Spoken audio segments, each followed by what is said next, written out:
Hey, what's up? This is Chill from Team Liquid, and I'm here to do a strategic commentary. This is a Zerg vs Terran on Python. It's been a while since I've done a commentary. Don't know what to say. I'm just really slow at getting these things out. I've done about 5 other ones, but they all sucked, and I really think they're only worth releasing if there's a little bit of quality behind them. So this game, I mean, if you're looking for an entertaining Zerg vs Terran, this definitely isn't it.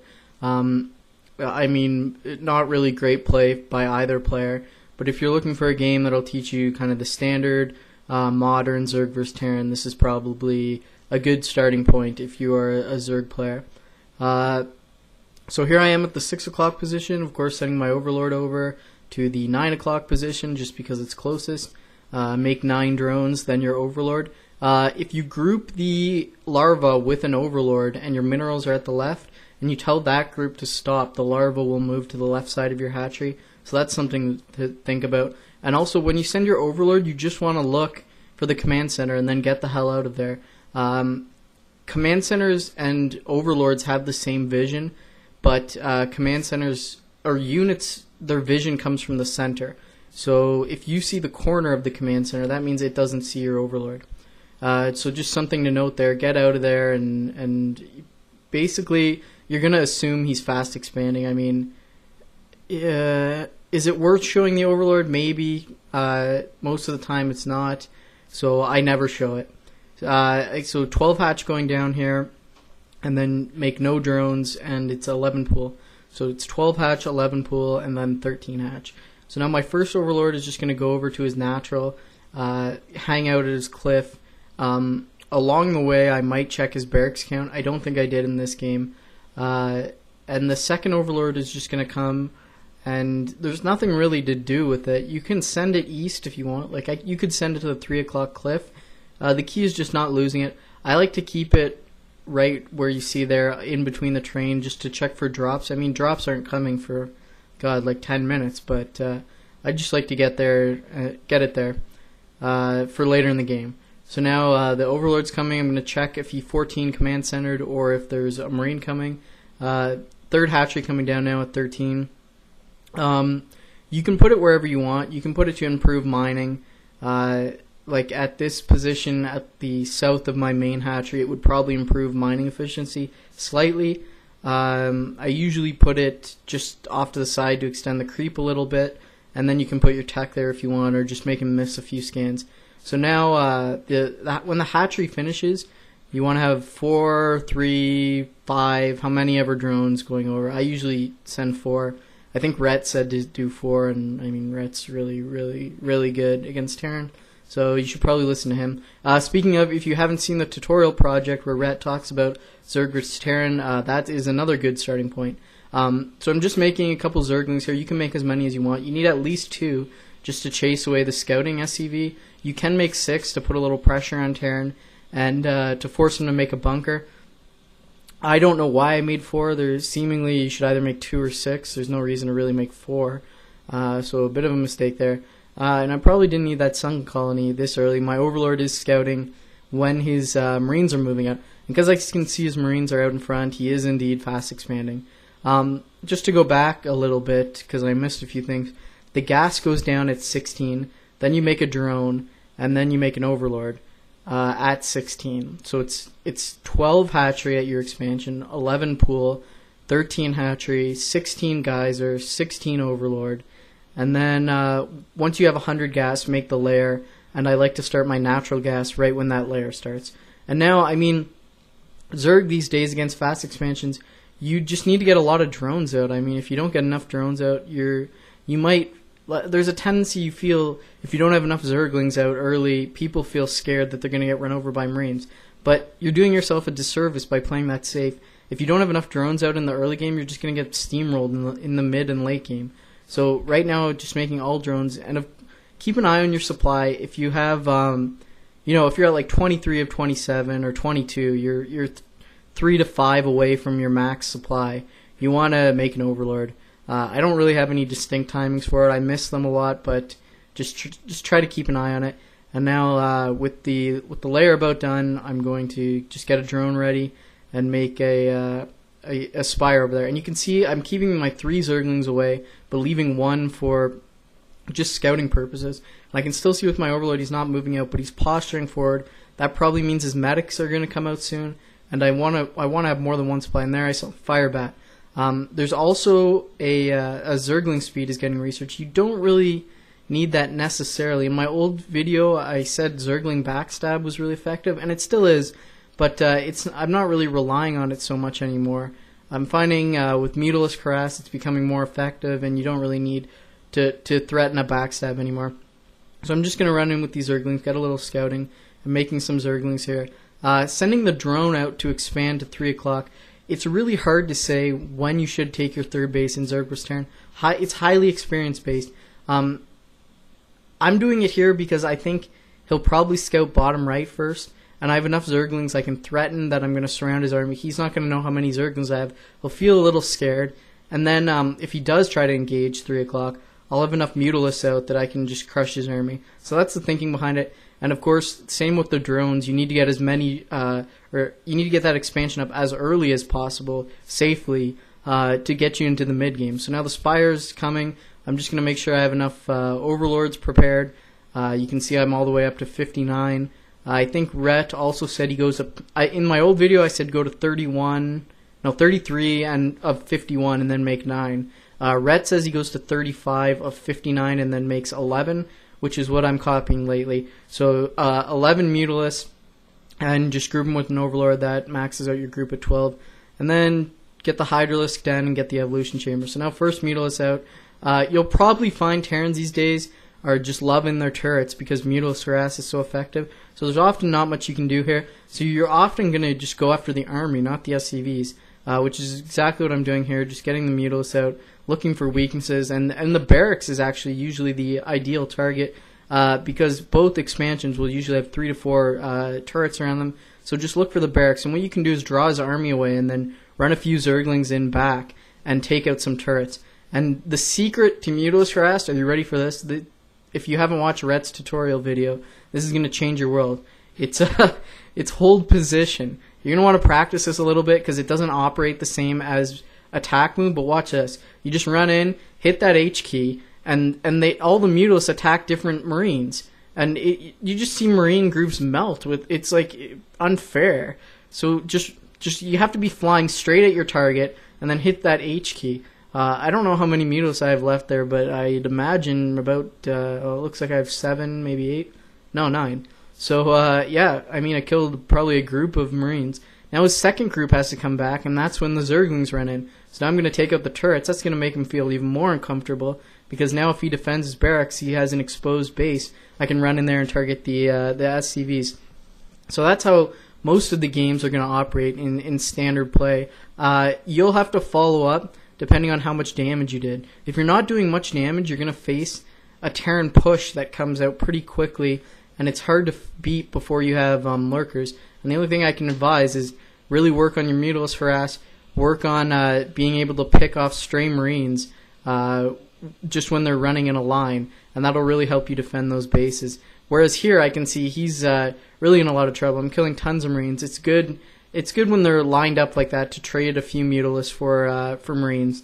And so I know he's not going to be coming out anytime soon, so I'm not worried. I don't need Zerglings in position or lurkers or anything. And something I failed to say in my last video is, and I actually didn't realize it until lately, a lot of Zergs make their gas at the 3rd base immediately when they take it. And I always saw them doing that, but I would never do it until I had about, I don't know, like 10, almost 12 drones there. But yeah, you really, to get into hive quickly and to get those lurkers up quickly, the first thing you make at your 3rd base should be the geyser.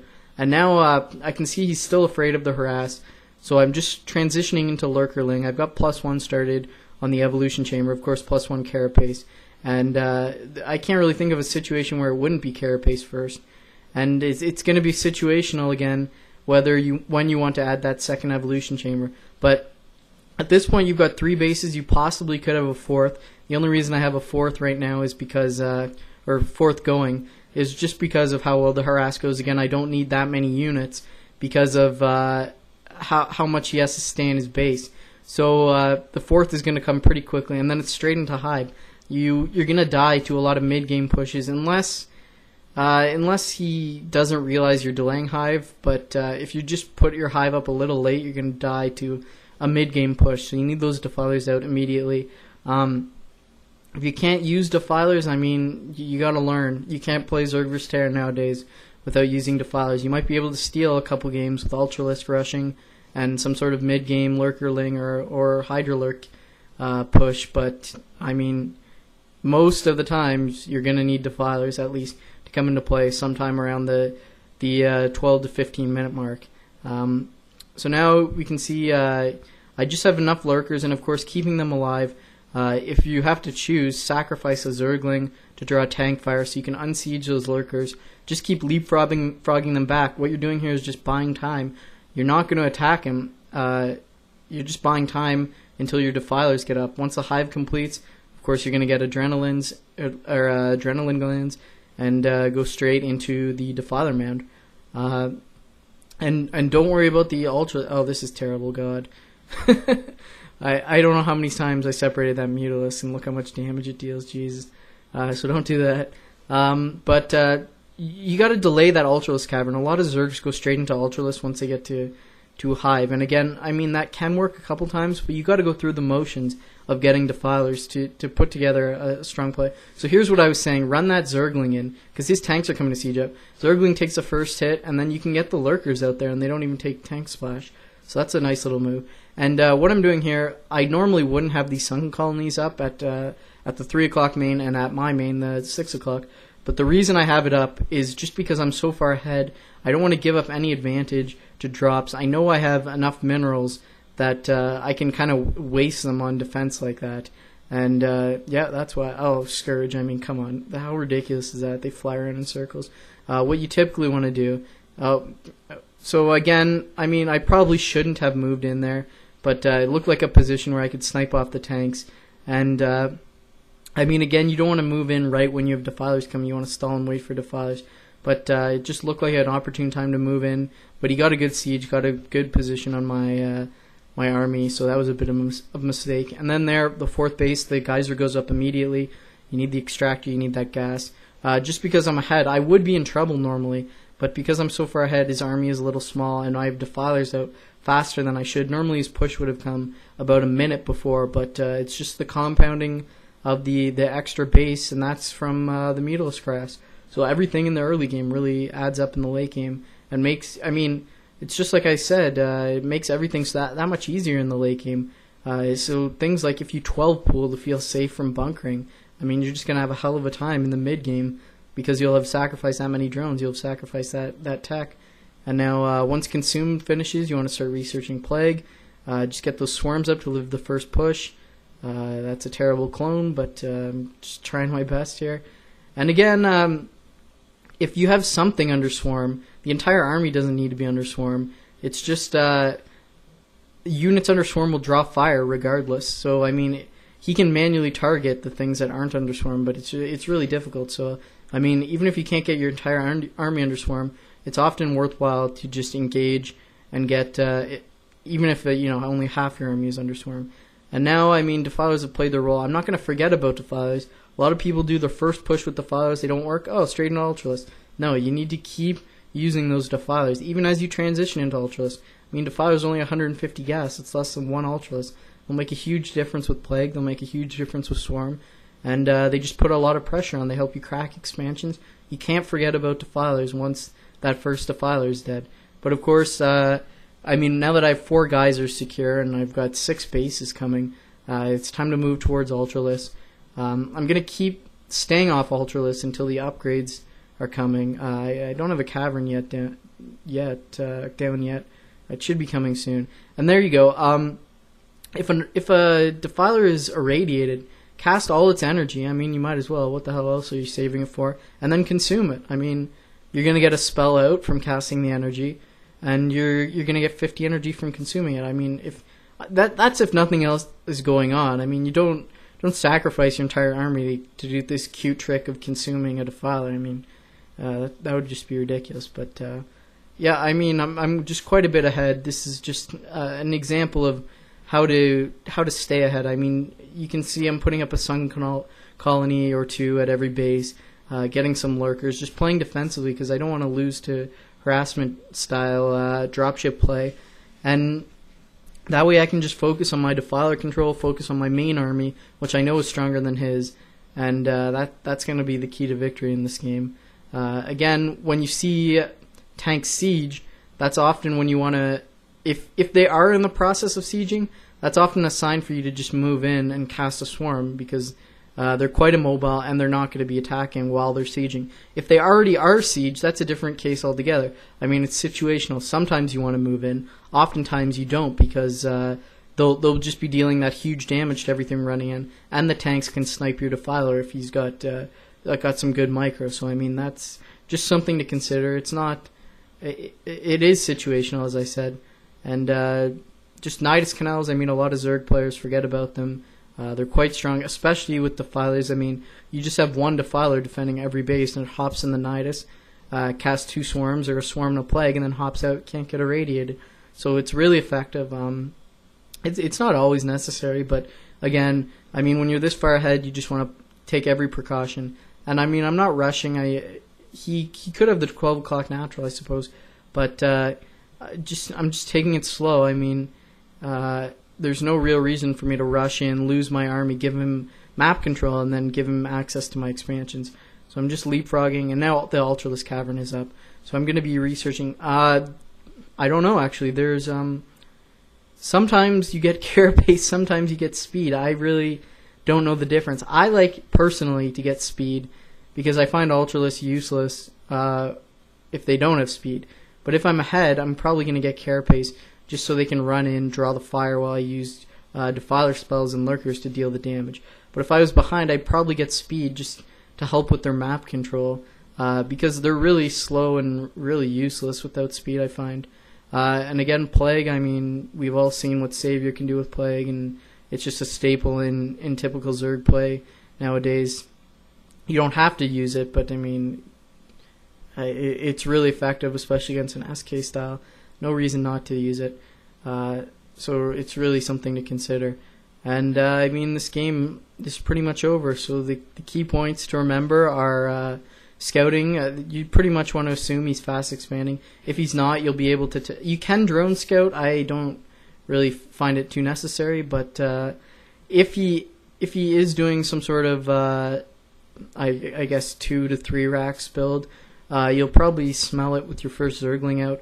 Or you'll see it with the Overlords getting to his choke, just seeing the Marine count. And if that happens, you want to play a little defensively. You obviously don't want to rush your third base, because he's going to be putting together some sort of attack. And just don't skimp on the sunken count. I mean, who wants to get sunken broken? And then when you do confirm he's fast expanding, just you really want to get the drone count up. You can't do much without a strong economy, and I mean, the hallmark of good Zerg vs Terran play is just the ridiculous drone saturation. So just make pure drones, basically, and then you have to gauge your third base by how aggressive you think he's going to be, how well you can harass with mutalisks, how many Zerglings you have, if you have Zergling speed, just all things to put together to decide when to take your third base. And then don't forget upgrades. I mean, carapace, melee, and that's pretty much going to be it.